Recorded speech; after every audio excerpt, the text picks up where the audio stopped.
राहाता तालुक्यामधील बाबळेश्वर येथील पायरन्स येथे बाबळेश्वर मंडळ अंतर्गत येणाऱ्या गावातील नागरिकांना महसूल आणि पंचायत समितीमार्फत मिळणाऱ्या योजनांचा लाभ व नागरिकांच्या समस्या त्यांचं निरसन व्हावं यासाठी शासनातर्फे या अभियानाच्या प्रथम टप्प्याचं आयोजन करण्यात आलं होतं।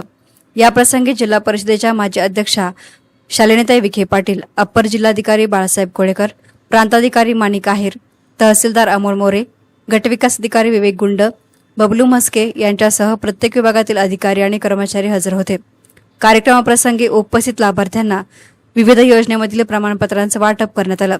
शासकीय योजना राबवण्यात तालुका हा महाराष्ट्रामध्ये अव्वल असल्यानं अध्यक्षांनी समाधान व्यक्त केलं। महसूल स्तरावर घेण्यात येणाऱ्या अभियानात पुरवठा विभाग, महसूल विभाग, श्रावणबाळ योजना, भूमी अभिलेख कार्यालय, आरोग्य विभाग, कृषी विभाग, पंचायत समितीमधील सर्वच विभागातील योजना आदींचा समावेश आहे। तालुक्यातील इतर मंडळातही तारखांचं नियोजन करून अशा प्रकारचे अभियानाचे आयोजन करण्यात येणार आहे। शासनाकडील लोकाभिमुख योजनांचा लाभ सर्वसामान्यांपर्यंत सहजरित्या पोहोचवावा हा या अभियानामागचा उद्देश आहे। डिजिटल कार्यप्रणालीचा फायदा सर्वसामान्यांना कसा झाला यावर अप्पर जिल्हाधिकारी बाळासाहेब कोळेकर यांनी प्रकाश टाकला, तर प्रांताधिकारी माणिक आहेर यांनी मंडळामधील सर्व नागरिकांना या अभियानाचा लाभ घेण्याचं आवाहन केलं। पंचायत समितीशी निगडीत असलेल्या नागरिकांच्या समस्या सोडवण्यात देखील पंचायत समिती तत्पर असल्याचं आश्वासन गटविकास अधिकारी विवेक गुंड यांनी दिलं। कार्यक्रमाचे प्रास्ताविक नायब तहसीलदार हेमंत पाटील यांनी केले, तर सर्वांचे आभार तहसीलदार अमोल मोरे यांनी मानले। छत्रपती शिवाजी महाराजांच्या जयंतीच्या निमित्ताने छत्रपती शिवाजी महाराजस्व समाधान शिबिर आपण नुकतंच राज्यामध्ये सुरू केलेला आहे आणि त्याचा पहिलाच टप्पा आज आपण कृषी विज्ञान केंद्रामध्ये आपल्या राहाता तालुक्यामध्ये सुरू केलेला आहे। या योजनेच्या संदर्भात महसूल खात्याशी निगडीत असलेले सर्व जे काही लोकांशी संबंध असतात, सातबारे असतील, विद्यार्थ्यांचे दाखले असतील, ज्या ज्या गोष्टी शेतीच्या बाबतीत असतील, घराच्या बाबतीत असतील, त्या सर्व योजना आज या शिबिरामार्फत आपल्याला सोडवले जाणार आहे। खरं तर ही योजना आपण वर्षानुवर्ष आपल्या या भागामध्ये राबवतच असतो, परंतु हे सोडत असताना लोकांचे काही सातबारीचे उतारे असतील, तलाट्याकडे काही काम असेल, ज्याला हेलपाटी मारावं लागायचे, लवकर होत नव्हतं, परंतु आपले सर्व अधिकारी एकत्र येऊन आपले हे लोकांचे प्रश्न लगेच तात्काळ सोडवले जाणार आहेत।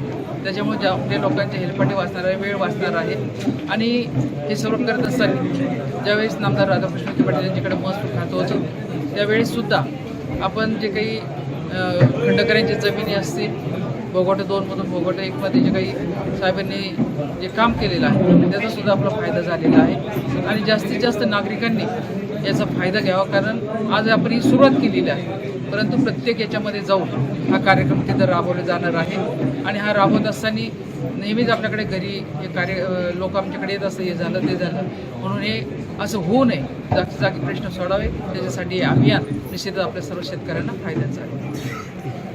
गेलं तर पूर्वी पाय ठेवायला जागा नसायची, आज आपण रात्रीचं जरी तहसीलला गेलं तरी माणसं विरळा दिसतात, म्हणजे तहसील कार्यालयात लोकांना येणं हे आता फार आवश्यक राहिलेलं नाही आणि ज्या काही गोष्टीमध्ये आवश्यक राहिलेलं आहे त्याच्याबद्दलही पुढचे निर्णय घेण्यात येत आहेत। तर तहसील कार्यालयात कुणी येण्याची आवश्यकता पडू नये किंवा जिल्हाधिकारी कार्यालयातही कुणी येण्याची आवश्यकता पडू नये अशा प्रकारचं एक नियोजन चालू आहे, ज्याच्यामध्ये जसं आपले सीएससी सेंटर झालेले आहेत प्रत्येक ठिकाणी, किंवा आज आपण सीएससी सेंटर मधून करू शकतो, आज आपण घरूनही करू शकतो। जसं जसं याच्यामधली साक्षरता वाढेल तसं आपल्याला सीएससी सेंटरची गरज पडणार नाही, तर आपल्याला घर बसल्या आपल्या कॉम्प्युटरवरून सगळ्याच प्रकारचे अर्ज करता येतील आणि सगळ्या प्रकारच्या सुविधा आहेत तर ते आपल्याला मिळवता येतील। अशा प्रकारचा एक पुढचा काळ हे आपल्याला दाखवेल आणि याच्यातून बरेचसे निर्णय घेतले जात आहेत, तर हे सगळे आपल्यालाही माहिती असावेत आणि आजच्या या शिबिराच्या माध्यमातून या मंडळातील सर्व गावातील जे शेतकरी आहेत, विद्यार्थी आहेत, जे माता भगिनी आहेत, ज्या निराधार असतील, निराश्रित असतील, तर सर्व प्रकारचे जे काही आपले प्रश्न असतील, त्याशिवाय बाकी विभागही या ठिकाणी उपस्थित आहेत, तर ते सर्व आपण या ठिकाणी आज सोडवून घेणं, आपल्या प्रश्नावरती एक अंतिम निर्णय घेणं, सोल्युशन घेणं हा एक उद्देश याच्या पाठीमागचा आहे। तर जास्तीत जास्त लाभधारकांना याच्यामध्ये सहभाग घ्यावा आणि काही आपली कामं असतील ती आज याच ठिकाणी पूर्णपणे करून घ्यावीत असं मी आपल्याला आवाहन करतो। हा फक्त उद्घाटनाचा कार्यक्रम आहे, उद्घाटनाचा कार्यक्रम झाला की आपण जायचं असं नाही, तर आपल्याला आपलं काम होईपर्यंत या ठिकाणी थांबायचं आणि ते आजच्या आजच होईल हे मात्र निश्चित। आपले हे अभियान राबवण्यात येणार आहे. प्रत्येक मंडळ स्तरावर हे अभियान राबवण्यात येणार आहे. आजचं जे आपलं अभियान आहे हे अभियान फक्त आपल्या बाबळेश्वर मंडळ, महसूल मंडळ आणि त्याच्या अंतर्गत असलेल्या 8 गावांसाठी आहे. असेच अभियान हे प्रत्येक गावासाठी, प्रत्येक मंडळासाठी आपण घेणार आहोत आणि तालुक्याचा देखील एक कार्यक्रम आपण यामध्ये घेणार आहोत.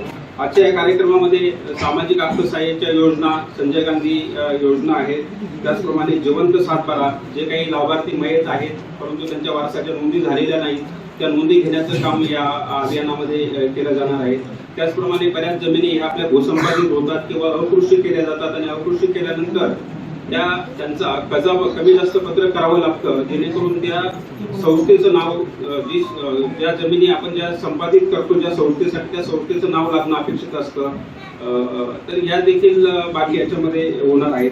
त्याचप्रमाणे एक महत्वाची बाब अशी की तुकडेजोड तुकडेबंदीमध्ये अनेक सुधारणा झालेल्या आहेत. माननीय नामदार साहेब महसूल मंत्री असताना देखील त्यांनी 25% वरून ती 5% रक्कम केली आणि आपल्या तालुक्यातील अनेक लोकांना, राज्यातील बरं झालाच परंतु तालुक्यातील अनेक लाभार्थ्यांना त्याचा फायदा झालेला आहे. ती देखील सुधारणा शासनाने पुढे जाऊन अजून 0% त्याच्यावर आकारणी करून आणि जे तुकडे 65 पासून ते 2000 याच्यापर्यंत 2024 पर्यंत, ऑक्टोबर 24 पर्यंत अनधिकृत तुकडे पडलेले आहेत, ते तुकडे देखील नियमानुकूल करण्याची मोहीम या अभियानामध्ये घेण्यात येत आहे. राजस्व अभियान समाधान शिबिर टप्पा 1 राहता तालुका येथील बाबळेश्वर मंडळात आज घेण्यात आलं.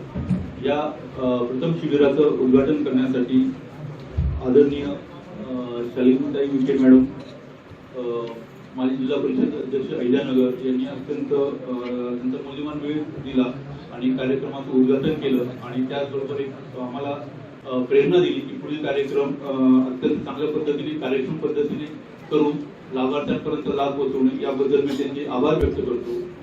त्याचबरोबर आपले माननीय अपर जिल्हाधिकारी आदरणीय कोळेकर सर यांनी पण अत्यंत विस्तृतपणे मार्गदर्शन केलं, त्याबद्दल मी त्यांचे आभार व्यक्त करतो.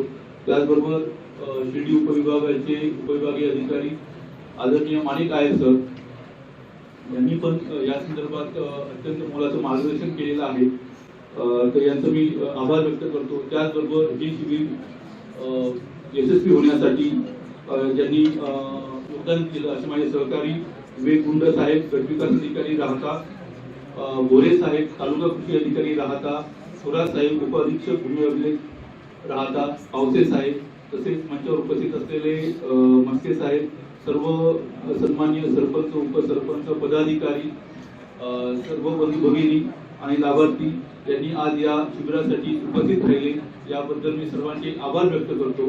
हा उद्घाटनाचा कार्यक्रम सुरू केलेला आहे आणि आजच्या या समाधान शिबिराच्या प्रसंगी उपस्थित आपल्या जिल्ह्याचे अपर जिल्हाधिकारी माननीय श्री बाळासाहेब कोळेकर साहेब यांनी आजच्या या कार्यक्रमानिमित्ताने आपलं मनोगत करून आपल्या सर्वांना उद्बोधित करावं अशी नम्र विनंती त्यांना करतो आणि सरांना या ठिकाणी मनोगतासाठी निमंत्रित करतो. एसना मीडियासाठी प्रतिनिधी युनुस इनामदार राहता.